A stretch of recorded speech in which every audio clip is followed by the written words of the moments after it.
Back at the beginning of December 2022, I did a video complaining about bad memory upgrades from the old days.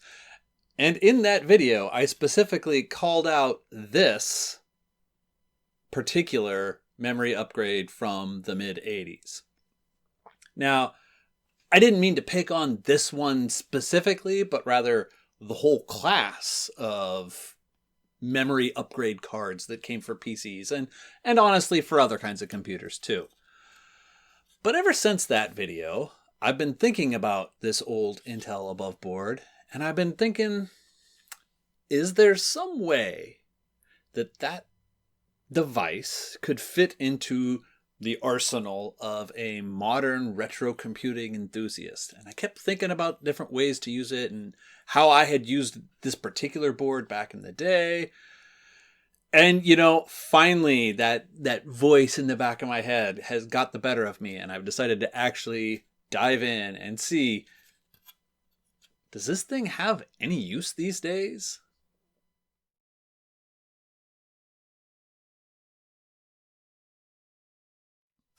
It's the early 90s. You've had a 286 for a few years. You've upgraded it out to the max, but it's just feeling slow. You want something faster because you gotta crunch spreadsheets and you want to play some flight sims. You feel like skip over the 386 era. Like go directly to 46. That is the more future-proof path. Get an entry-level 46 and you can upgrade it and turn it into something great bit by bit. So you get a cheap 46 motherboard like this. 25 megahertz, SX processor, no cache. There was that fire at that RAM factory, so the price of RAM has exploded. So all you can afford are these measly 256K 80 nanosecond sims. And that's a huge bummer because you had totally upgraded your 286 to the max and it had more RAM than this. You had upgraded it beyond the megabyte or so that was on the motherboard with one of these bad boys that you maxed out. Intel above board PSAT. Hiding underneath here, underneath here is a megabyte and a half of RAM. And on this daughter card is an additional 2 megabytes. So your 286 had 3.5 megabytes of extended memory. It seems pretty lame to start off your 46 era with just 1 megabyte. So you think, all right, I'm going to bring this over. It will be slow. It's memory speed for a 286 and the 46 is much faster. But how slow can it be? Well, let me tell you how slow it can be.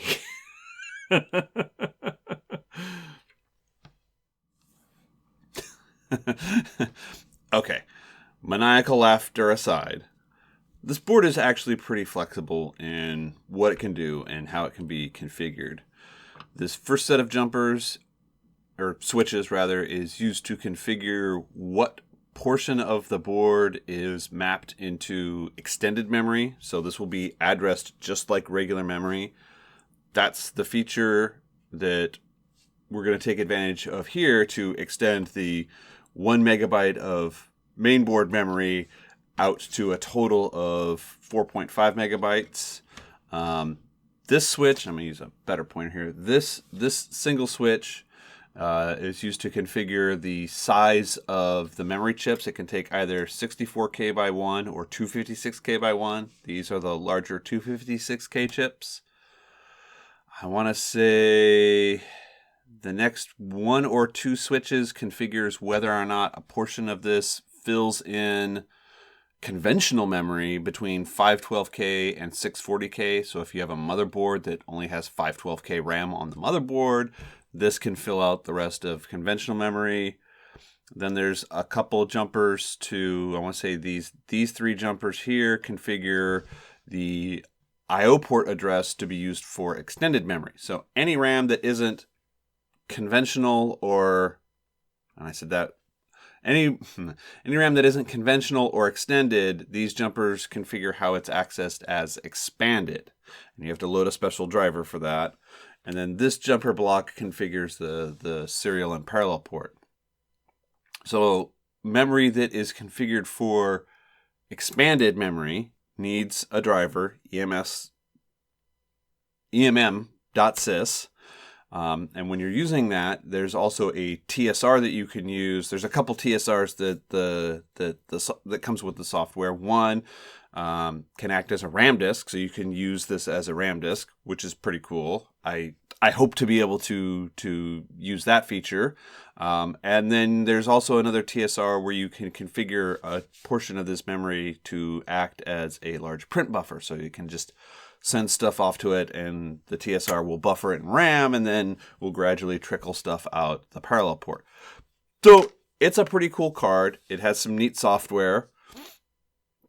It's very flexible, and it's why they were very, very expensive. I think they shipped with 128K. RAM has to be installed in pairs of columns because it's 8 data bits and a parity bit, so you need 16 bits to go with your 16-bit bus. Okay, and I want to say that the version that shipped with 128K was like $400 in 1985, 1986 when these cards came out. So just a massive pile of money.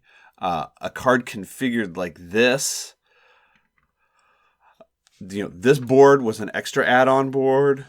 And with all the RAM, I mean, it probably would have been $1,000 or $2,000 to get a card configured like this in 1985, 1986. It would have been a massive, massive amount of money for 3.5 megabytes. Okay, enough jibber jabber. Let's actually set up this hardware and get some things going and see what this can do. As soon as I turned that 46 on with that Intel above board installed in it, I knew I was in for some problems. Just listen to it as it powers on. Did you hear how the memory tick sound went fast for a little bit and then slowed way, way down? Well, the fast part was when it was counting up the memory on the motherboard, and the slow part is when it was counting up the memory on the above board. So after that, I decided, all right, well, clearly this memory is slow. I knew it would be slow. In a moment, I'll talk about how I did an equation to figure out how slow I thought it would be. All right, well, let's see what SpeedSys has to say about this thing. And that's when I hit the first of a number of roadblocks in this entire project. So I went to fire up SpeedSys. And it instantly errors with, oh, there's not 4 megabytes in this system. I can't run some tests. And the tests it can't run are the frickin' memory tests that were the whole reason for running SpeedSys in the first place. Well, cue detour number 1. Fortunately, is that how you say that word, fortunately? Because I feel like I'm not going to use it in the way that it's intended to be used. Fortunately, I have a second Intel above board. Now, this isn't the above board that I had back in the day. I'm not 100% sure when or where I got this one. I think it may have come from Clackamas Computers, but it needs to be reconfigured a little bit, as it currently has the 64K memory chips on it, so it only has a total of 128K, and that is not... The memory has to be added, according to the documentation, extended memory has to be added in 512K groups, and I need 512K anyway to get it up to the necessary 4 megabytes, which I have. I have 512K here, and I actually have a bunch more of these, but 512K is enough, so that is all I'm going to do, because putting 1 million of these little chips in here is a huge hassle. So I'm going to just figuratively roll up my sleeves. It's cold in the basement, so I'm not actually going to roll up my sleeve. But I am going to get to work.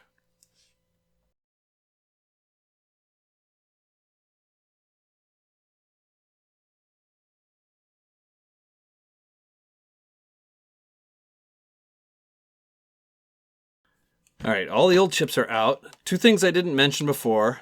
I did test this in a computer using Intel's test software, and it checked out fine. So I know this board is good. And also, it's interesting to note these are Intel branded memory chips. So I'm positive that these are the memory chips that came with this board from Intel back in the day. So that's kind of neat.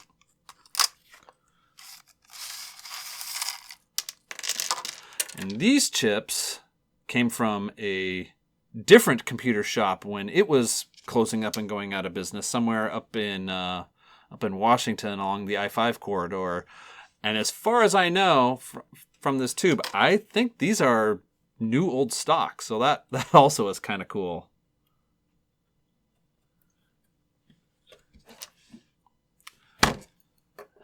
And the first one goes in wrong, and that's why this process is so irritating.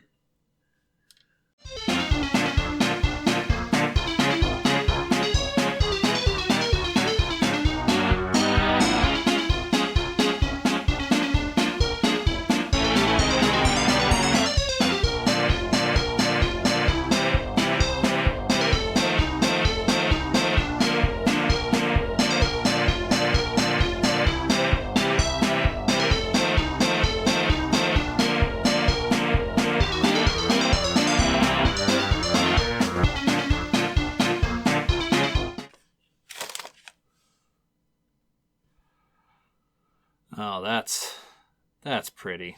All right. Hold, please. All right, I think that's good enough.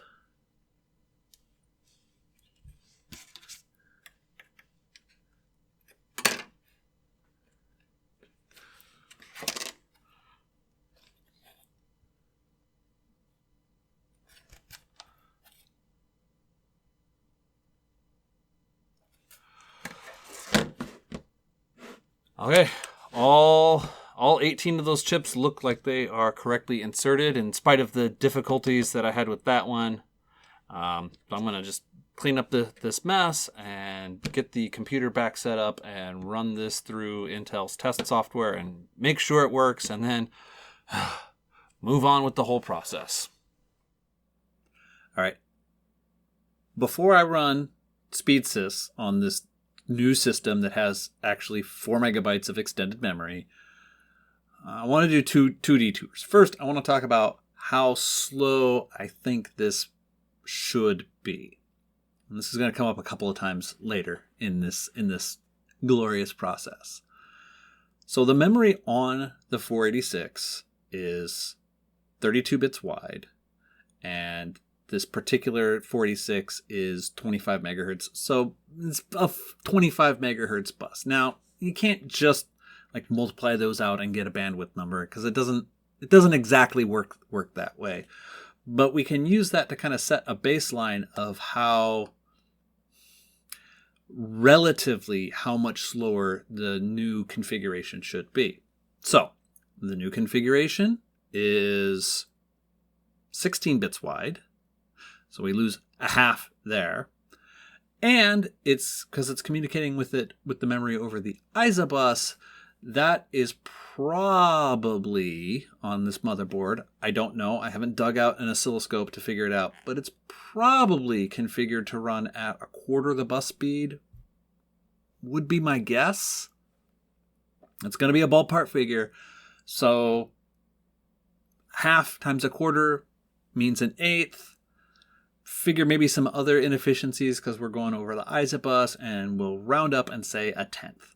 The memory bandwidth should be about a tenth the speed. So I'm going to expect the numbers that come out of SpeedSys for memory bandwidth to be about 1/10. And I'm going to expect I am going to run Doom. Oh, Quake. No, that's laughable. I'm going to run Doom on this. So I expect the Doom frame rates to be also about 1/10. Expectations. Okay, so let's look at how SpeedSys runs on this system configured with 16 megabytes of memory installed on the motherboard, just a regular configuration. Now, I'm not quite sure how SpeedSys comes up with some of the numbers that it comes up with. It has a memory bandwidth number on the system of 56.25 megabytes per second, and then it has a L1 cache throughput of 25 megabytes a second, and then a memory throughput of 17 megabytes a second. If you've run SpeedSys very much, the graph that it's plotting out is going to look pretty familiar. You see nice and fast while things fit inside the L1 cache, and then rapid drop off after they don't fit in the L1 cache. Now, this particular system is not configured with any L2 cache because that wasn't the thing that I was going for in this system test before things went horribly sideways. So yeah, this looks pretty normal. Like, I've seen a graph like this a whole bunch of times. There's nothing weird here, but it does get weird.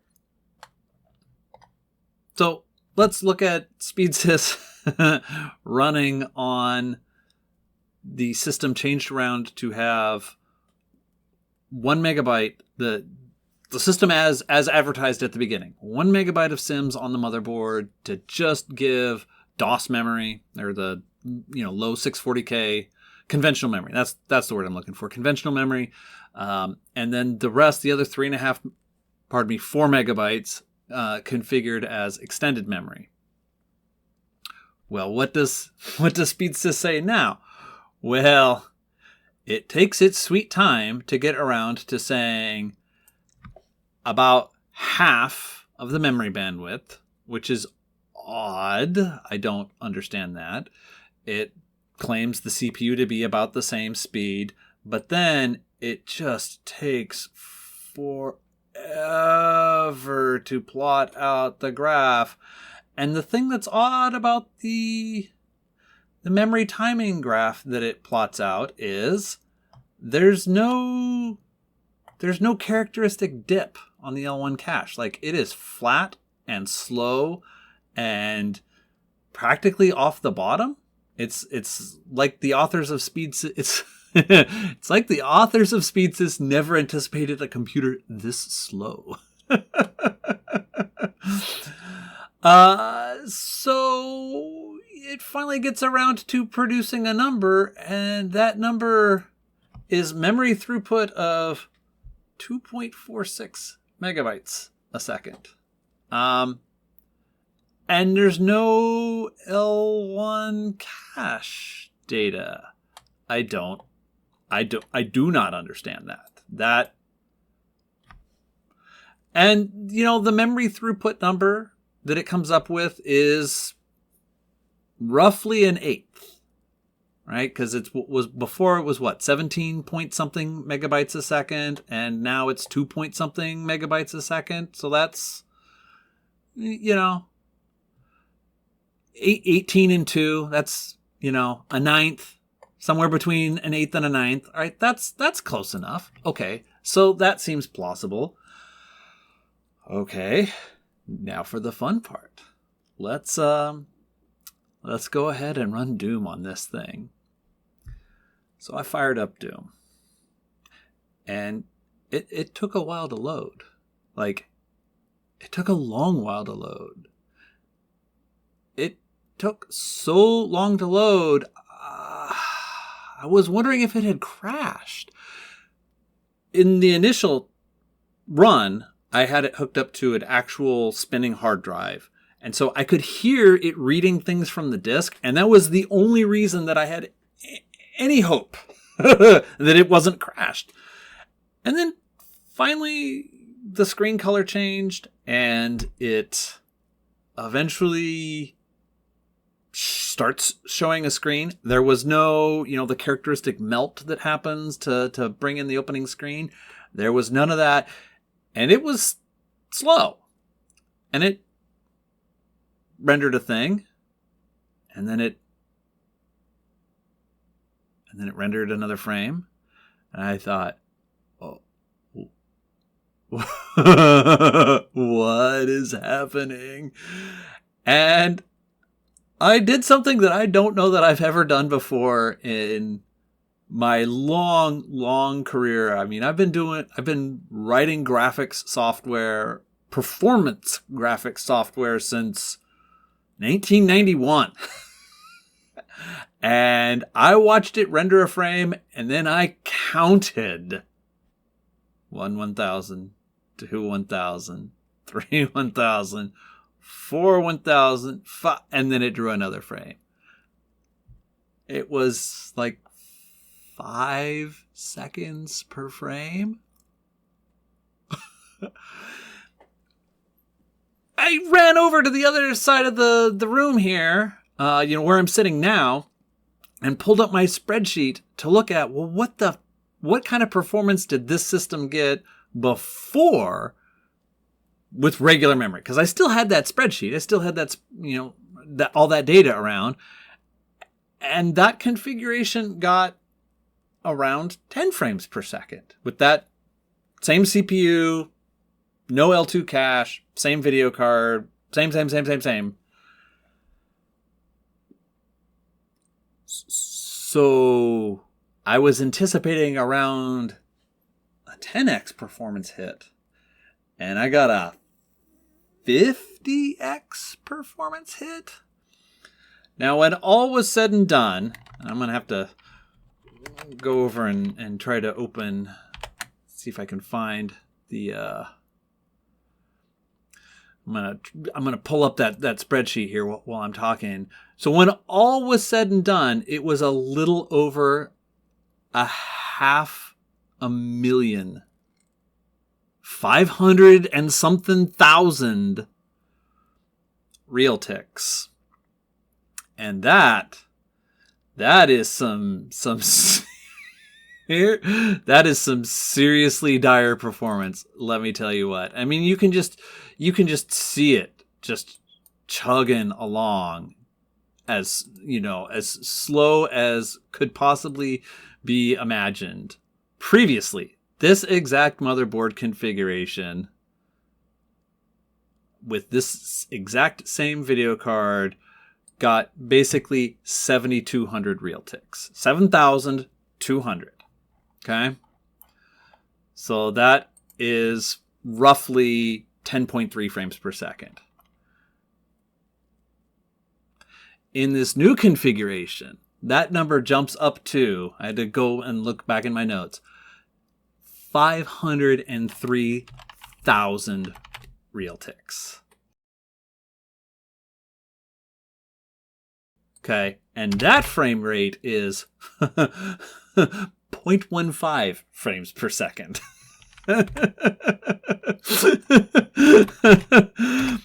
So yeah, that's about on average, because I didn't stay and watch the whole thing. It took over 4 hours to run. I had started it recording, and I'm kind of cutting in and out of some of the recording of that footage. My camera stopped recording after 30 minutes, and it wasn't even out of the first room, right? Because in this demo, opens the door. It took, I want to say it was like 11 minutes before the door opened, and Doom Guy gets through the door. 11 minutes?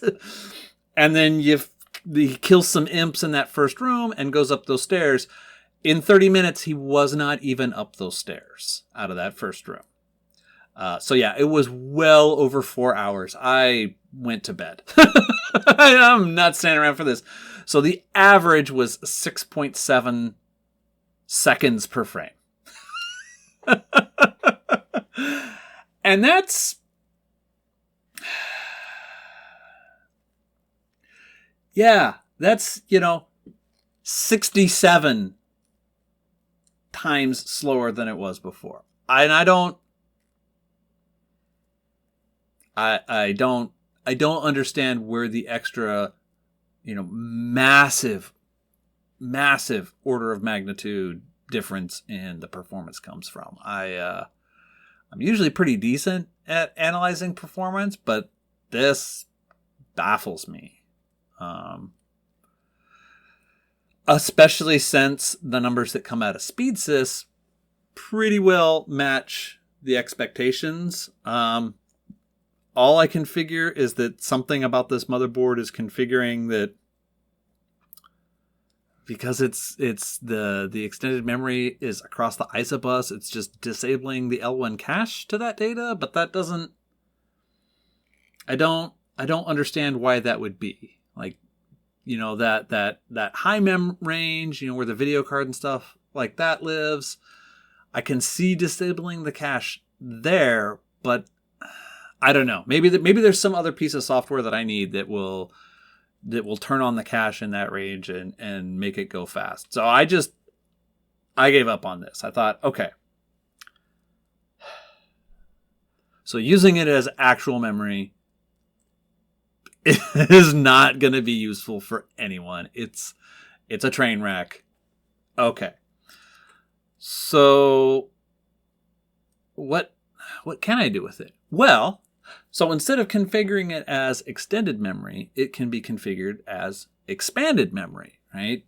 Where it basically takes a 64K segment out of the upper memory block, and by programming I/O ports, you can configure which page on the card is mapped into that block in the UMB, and it's kind of like bank switching on 8-bit processors, but it's a little bit fancier than that, and it can allow you to use that extra memory without having it in the address space. And this was created for 8086 CPUs that could physically only address 1 megabyte. If you wanted to have more than 1 megabyte, right, this kind of bank switching scheme was the only way to do it.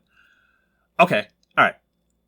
I'll set it up to do that, and then maybe I can find some disk cache software, and I can at least use this thing as a disk cache.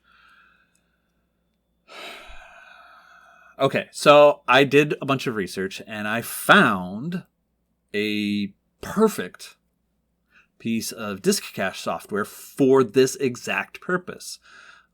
Good old Central Point software that was local here in Oregon. For a while in the early 90s, my dad did some temp work there, packaging up some of their software and getting it ready to ship out.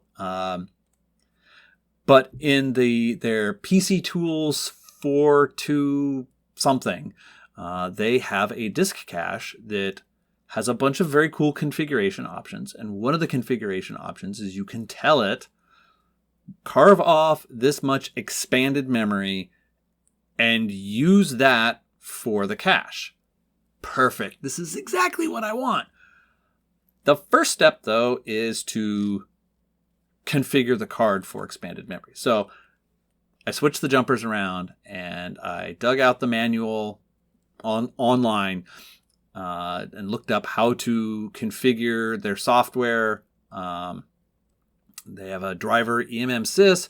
You pass it some options to tell it, use this memory page in the UMB and this I/O port.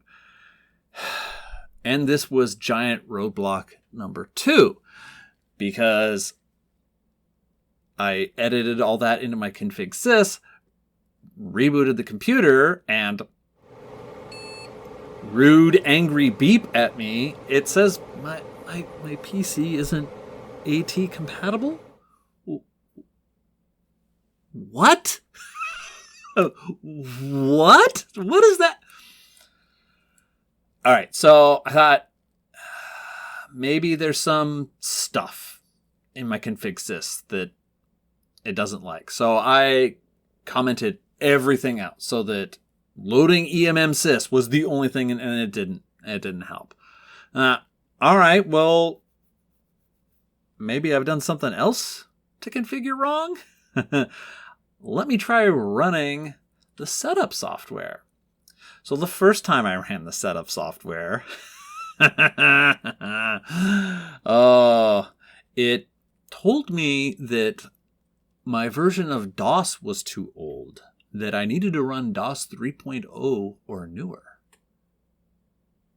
I'm on 622, right? I take the advice. Don't be a screw up. Load DOS 622 up. No. All right. Well, so I used setver to get around that, and then it would actually run, which is great, I guess.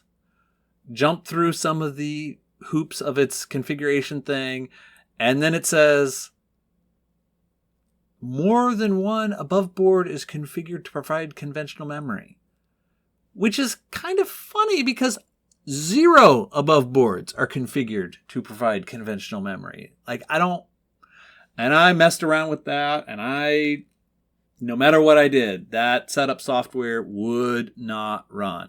But, and I don't have video of this, but I did run the test software, because there's basically a memory tester for the above boards.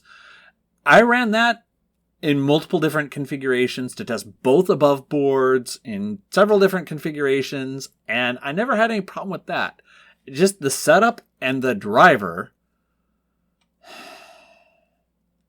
did not like me. Okay. So that roadblock's not surmountable. I will have to, at some point, reverse engineer the hardware and write my own eMMSys, which shouldn't be too hard once I can figure out how the hardware actually works, because there's source code for some other extended memory managers out there. So that's not insurmountable. It's just not surmountable this week. So rewind, go back a couple steps. So I'll configure that system with 4 megabytes of RAM on the motherboard so that it has enough RAM so that Doom can actually run. Change the configuration on the above board so that it will map in starting at 4 megabytes up to 7.5 megabytes. And that nice central point software disk cache utility has some cool abilities with it, so you can do some things. But the first time I ran that, it tried to tell me I didn't have any. I just ran it on a system without an above board in it at all, just the 4 meg system, and I tried to run it and it said I didn't have enough memory free. But I've got 3 megabytes of extended memory. So apparently that disk cache software does not work with HiMemSys. Now the irony is I'm also going to do some experiments using the DOS 622 smart drive, and that won't run unless you have HiMemSys loaded. Can't we all just get along? All right, so HiMemSys out, above board in. There are 2 options to the Central Point Software PC cache that I used here. One, you tell it the lowest address to use for the cache, which I set at 4 megabytes, and you tell it the size of the cache, which I set at 3.5 megabytes. So it's going to use all of the memory on the above boards for the cache, leaving all of the rest of the memory for Doom. Perfect. Okay, now we can run some benchmarks. Now, as is my way, I benchmarked all the things. Fortunately, there were not as many combinations, and the thing that I was benchmarking did not take as long to run this time. And I'm going to present the data in a little bit different way. I'm going to show all the things running side by side. I'm going to present the numbers, but I'm also going to show the things side by side so that you can kind of decide, does this difference make any difference? So let me talk about what I've done here. The way this is laid out, I'm going to show all of them running synced up together. Now, this is not a perfect synchronization. What I did is when I started the benchmark, I hit the enter key very loudly. Take that! And then used that sound to line up all of the videos together. Now, the problem with that is the video editing software that I'm using only lets me adjust things to a frame boundary. So I've tried to get them as close as I can, and I'm going to show. So in this first image, this is kind of my editor view, and you can see that the sounds aren't all perfectly aligned with each other. Now, with this highlighted box over it, that is one frame. So that is 1/30th of a second. So they're all within 1/30th of a second of starting with each other, but they're off within that 30th. So they're not perfectly synchronized. I would like to have had it better synchronized, but okay. So this is not entirely scientific. Now, in this data, the way that this is laid out here is on the top. The top two rows are the system configured with compact flash, because that's how most people are going to be running. Either compact flash or an SD card or something like that is probably how you might run such a system. Okay. The bottom row is a period correct Maxter 7213 AT hard drive, spinning rust for the win, lose, or draw. Okay. Now, the left three columns are the system configured with 16 megabytes of RAM. And this ends up being the first point of contention in these benchmark results, and I'm going to come back to that quite a bit later. The rightmost column is the system configured with 4 megabytes of RAM on the motherboard and the Intel above board installed, providing 3.5 megabytes of RAM. So technically this system has 7.5 megabytes. Now, the leftmost column is the system with no disk cache software running at all. Just a bare system, basically. Kind of provide the baseline data. The next column is the system using MS-DOS 622's smart drive to provide disk caching. The next two columns are two different configurations of the Central Point Software PC Tools PC Cache. Now, in both cases, both the system with 16 megabytes of RAM and the system with the 3.5 megabytes of Intel above board, I configured the cache to be, I hardwired it to be 3.5 megabytes.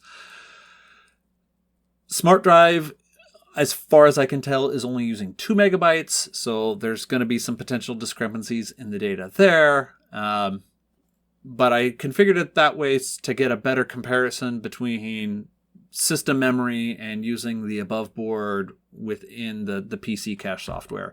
If I had the time and the inclination, I would have done another column comparing PC cache using only 2 megabytes.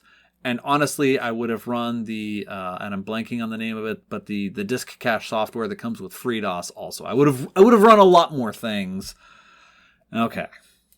So the first and third rows are, and ignore that first column. That should be blurred out, but I'm not going to go update my graphics.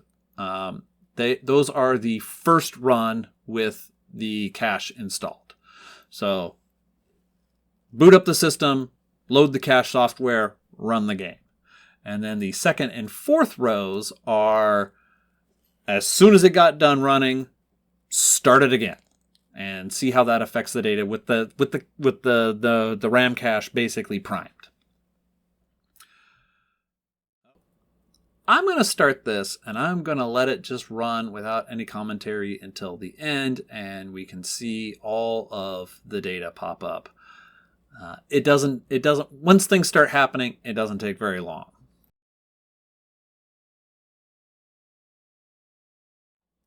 So there's some interesting stuff in this data, and some things that I was not anticipating. No matter what the other configuration factors were, the central point disk cache on the second run was the fastest.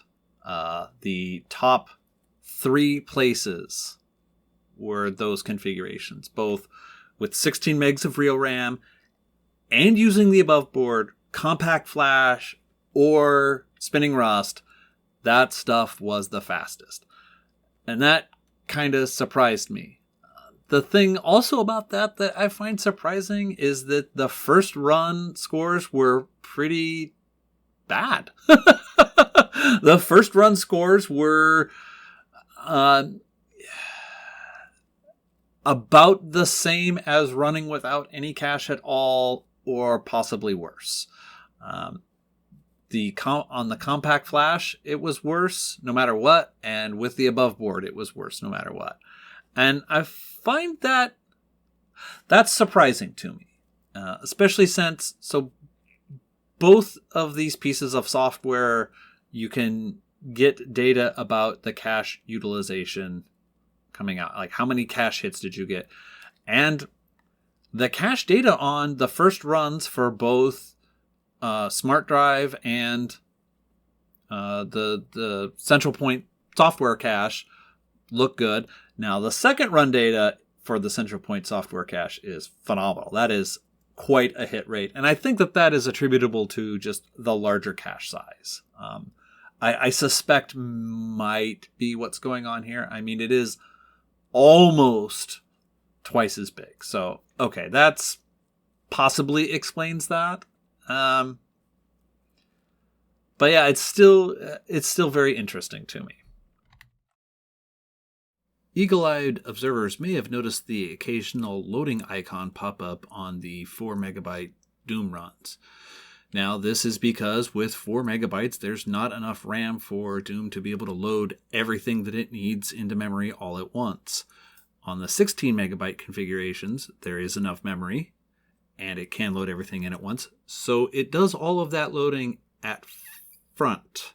So that potentially skews the data about load times between those the 16 megabyte runs and the 4 megabyte runs. I don't know how much it affects it, but it does affect it some. And I know for sure that having the loading occur while the demo is playing back does affect the performance of the demo. I was on this particular one, I was able to observe that the demo went from about 7,900 real ticks to about 8,050 real ticks. So it's about 150 ticks. So that's what, a second and a half? Now, the big question. You could probably guess my answer is, should you... I guess there's 2 questions. Should you use one of these in a 46 system if you have one? And possible follow-up question, if you don't have one, should you go out and get one? I would say probably not in a 46. I suspect you're just way better off spending the money to put just as much regular RAM in the system as you possibly can, and using some modern disk caching software, I think will be much better off. And so should you go out and get one for a 46? No. Just no. I looked on eBay and it seems like they sell for between $50 and $200 depending on the exact model and how much RAM they have. You know, maybe if you have certainly for a 286 that's limited to a megabyte of RAM or something on the motherboard, yes, a board like this would be terrific. It would be a great upgrade. I don't have a 286 at all, so I can't do any of those experiments. I'd like to someday. In a 46 or a 386, Probably no. I mean, again, maybe if you have a system that's very limited in the amount of RAM that it can have. I have a 386 that takes SIPs, and it's limited on the motherboard to, I think, 4 megabytes. So maybe on that system, configuring this card, if you could get the frickin' or expanded, I can never remember which is which. the driver, if you could get the driver to work on it, it might be useful on there to use for a disk cache, but I don't think that the driver is going to work on that system. I may try that someday. I actually hadn't thought about that until just now, and it's way too late to go dig that out and give it a try. But maybe running some much older version of DOS on that system, it might work and be able to use it as a disk cache, but I don't know. So, yes, the thing that I said was a terrible memory expansion is a terrible memory expansion. Who knew? I have some additional videos coming up. I probably have one more video coming out in February that's going to be more programming focused. But I'm going to discuss an interesting programming technique from ye olden days that I think is interesting. And then in March, I'm going to dig into that 2FX for Marcintosh. I'm very excited to start working on that. Also, in the middle of March, if you are in the Portland area, there is a retro video game and computer swap meet at the Doubletree Hotel. I will post information in the description below. It is the weekend of March 18th and 19th. It's that Saturday and Sunday right around there. I will have a table there, and you might see some of this old junk there that I'll be trying to sell to free up some more space so that I can bring home some different old junk, because that's how it goes.